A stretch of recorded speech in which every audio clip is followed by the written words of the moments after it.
Chapter 3 Jorinda and Jorindel. There was once an old castle that stood in the middle of a deep, gloomy wood, and in the castle lived an old fairy. Now this fairy could take any shape she pleased. All the day long she flew about in the form of an owl, or crept about the country like a cat. But at night she always became an old woman again. When any young man came within 100 paces of her castle, he became quite fixed, and could not move a step till she came and set him free, which she would not do till he had given her his word never to come there again. But when any pretty maiden came within that space, she was changed into a bird, and the fairy put her into a cage, and hung her up in a chamber in the castle. There were 700 of these cages hanging in the castle, and all with beautiful birds in them. Now there was once a maiden whose name was Jorinda. She was prettier than all the pretty girls that ever were seen before, and a shepherd lad whose name was Jorindel was very fond of her, and they were soon to be married. One day they went to walk in the wood, that they might be alone, and Jorindel said, "We must take care that we don't go too near to the fairy's castle." It was a beautiful evening. The last rays of the setting sun shone bright through the long stems of the trees upon the green underwood beneath, and the turtle doves sang from the tall birches. Jorinda sat down to gaze upon the sun. Jorindel sat by her side, and both felt sad. They knew not why, but it seemed as if they were to be parted from one another for ever. They had wandered a long way, and when they looked to see which way they should go home, they found themselves at a loss to know what path to take. The sun was setting fast, and already half of its circle had sunk behind the hill. Jorindel on a sudden looked behind him, and saw through the bushes that they had, without knowing it, sat down close under the old walls of the castle. Then he shrank for fear, turned pale, and trembled. Jorinda was just singing. The ring-dove sang from the willow spray, well-a-day, well-a-day. He mourned for the fate of his darling mate, well-a-day.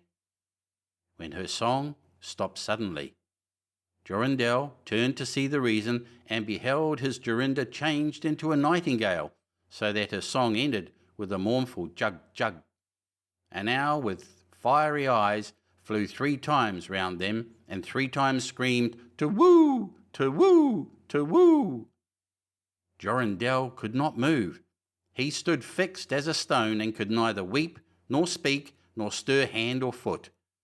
And now the sun went quite down. Gloomy night came.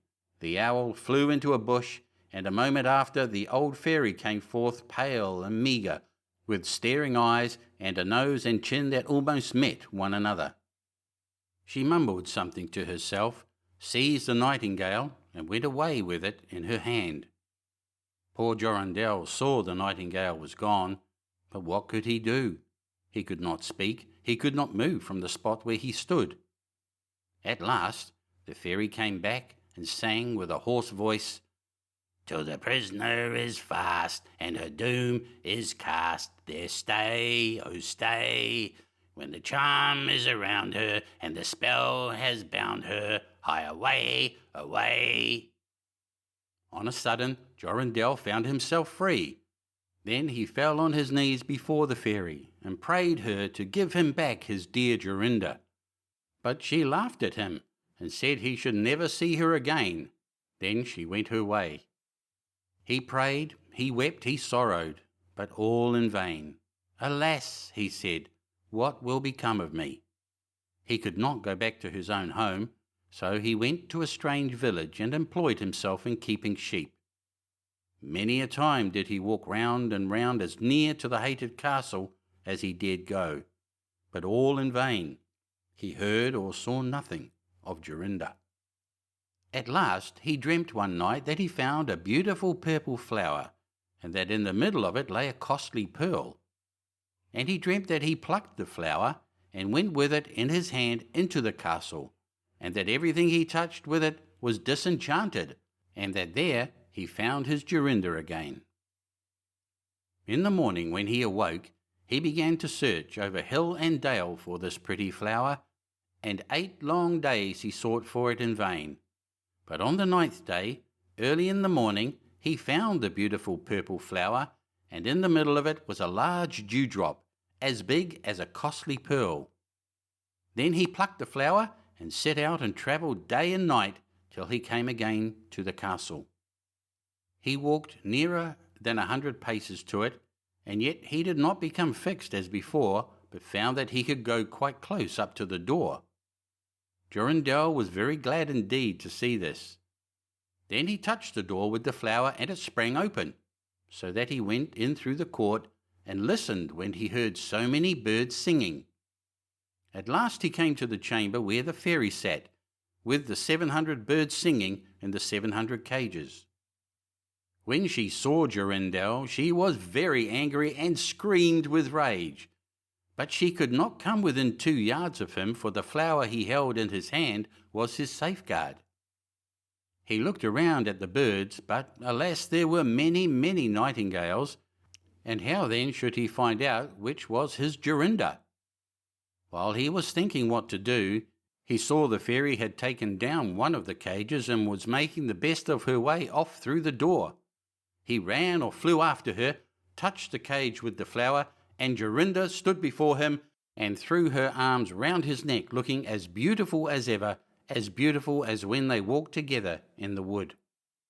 Then he touched all the other birds with the flower, so that they all took their old forms again, and he took Jorinda home, where they were married and lived happily together many years, and so did a good many other lads, whose maidens had been forced to sing in the old fairies' cages by themselves much longer than they liked.